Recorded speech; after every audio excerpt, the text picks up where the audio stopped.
This is a Poshland handmade D2 tracker knife. Let's show this thing off a little bit here.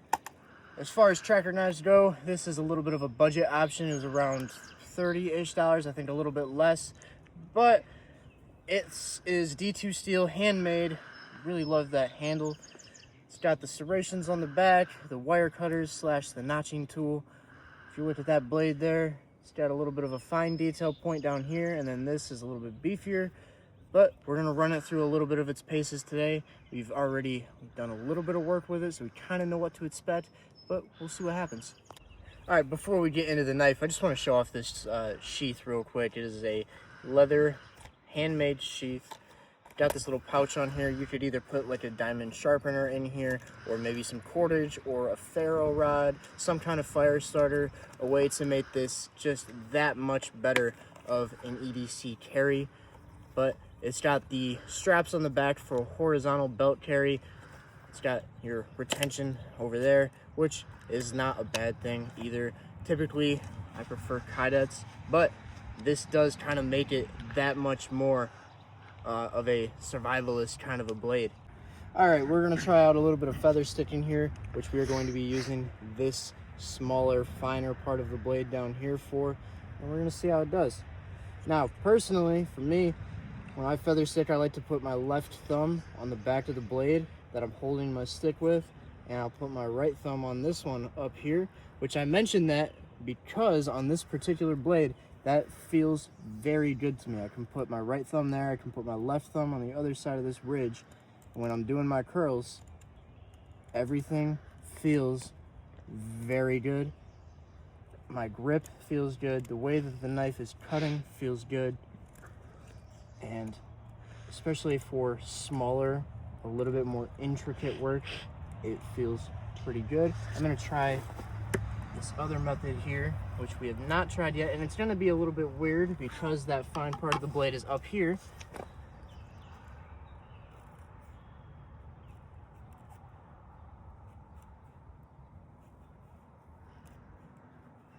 But that feels pretty good as well. We're getting some decent curls off that thing. Really quick, I'm gonna cut in. I do not like this for feather sticking. Pretty much everything else, I love it. He does the shorter curls, I like the longer curls. This works great for him. Not my favorite. It kind of depends on your preference there for that. Yes. But even if you do want to do the longer curls, something like what I'm doing here, putting it into the wood and dragging your stick back on that. I mean, there you go. That's better. Well, I shaved them off, but either way, you can can use them for fire starting. Either way, you're right. You're right. I feel very uncomfortable with that. It can do that if you need it to. Yes. But yeah, it's just not as easy as some of the other blades that we've used. If you really wanted to get the long curls, I think it has something to do with the grind as well. With that, whatever grind, flat, whatever angle this is at, it just does not want to dig into the wood as good for the big curls. It's a flat grind. But yeah. If you needed it to do it, there's ways around it. It definitely does a lot of things at least okay. All right, we're gonna try a little bit of batoning here. Now this, from the limited amount of experience that we have so far on this blade, is where it starts to lose me a little bit. I, so far, have not found it too enjoyable for batoning.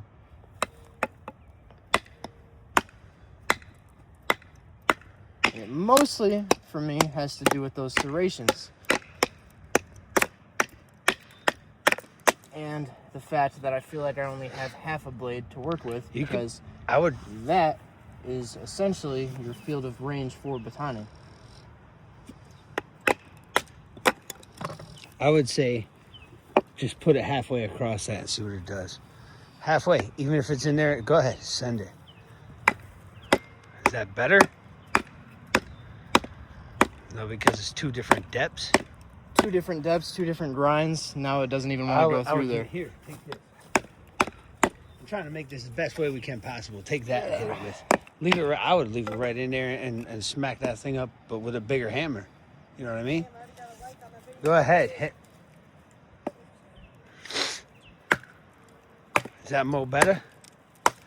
That is better. If you just throw it in there, I think it doesn't matter if you're on that fine-tuned part. Maybe snap that. Yeah, try to bang that thing out again. Doesn't matter where you put the blade in. Give it half and half. It doesn't matter as long as you got a bigger hammer for it. Is what I'm thinking. The only thing I could see that makes it. Yeah. Does that make it better? It does make it better. I would say just do that. Just send it. That edge right where they kind of meet is showing just a touch of wear. But overall. Oh, yeah. Edge overall that's nothing. is You're not. pretty much just taking the coating off. Yeah, yeah. I'm thinking that's not bad. Just out of curiosity, I'm going to try and use just this finer edge and see how it feels. That's not bad if you're dealing with a bunch of little stuff. Yeah. I mean, it works. It does work. Which is kind of the gist of this knife, is it works.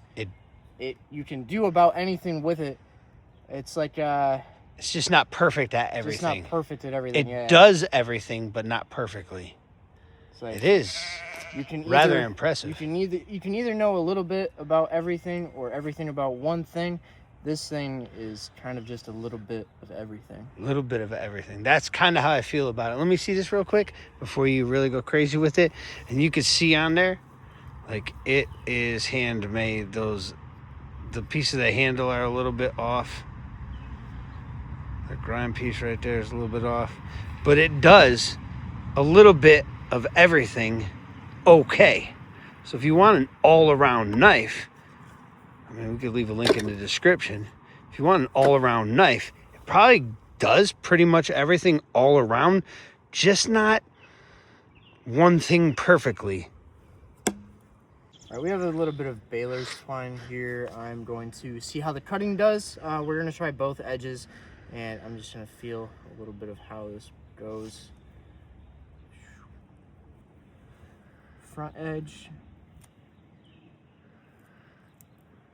Well, on that front part, I mean, I'm sure I could get it, but for D2, that's fairly disappointing on that. I'm going to try it a little bit further down.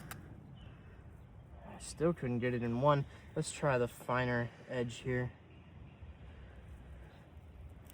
Yeah, that one does it.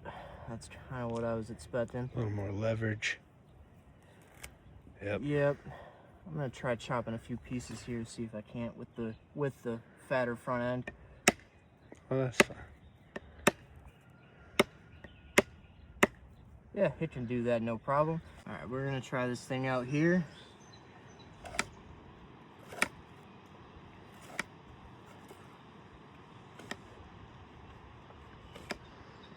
It's not really digging in too well. Having quite an issue here. Not to mention that because of the grind of the back of this blade, which I'm just now noticing, it's on a slightly larger piece here, which this still obviously isn't that big. You can see it in comparison to the knife. But your teeth here don't remove enough material, so once you get about that far in, the knife actually can't go any deeper. It's hitting the edges of the blade before the teeth are actually grinding any more material away. So I would say for that, you're probably better off just using your blade to make your notches.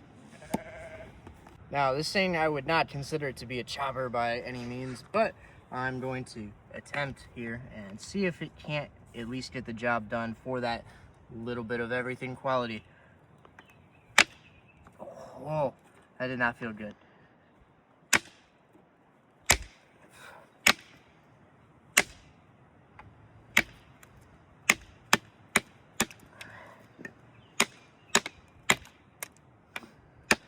Yeah, I would say you're not really chopping with this thing. Alright, so some final thoughts here. This thing, very cool blade. I do like the idea of it a lot. I like the looks of it a lot. This thing has a really nice handle. I like that thing. The ergonomics of it feel great. I love the way that this curves up in the back. Even without any jimping on this thing, it's very comfortable in the hand. I love this sheath. I love the idea of having that little pouch there that you could put something in. The horizontal carry, if you wanted to carry this thing around everywhere with you, it wouldn't be something that would be inconvenient in any kind of way. and the overall aesthetic and look of it for under that $30 mark. It does a lot of things, and it does a lot of things okay. It's just that thing of it doesn't do anything particularly amazing. But as an overall piece to have, it's not a bad option.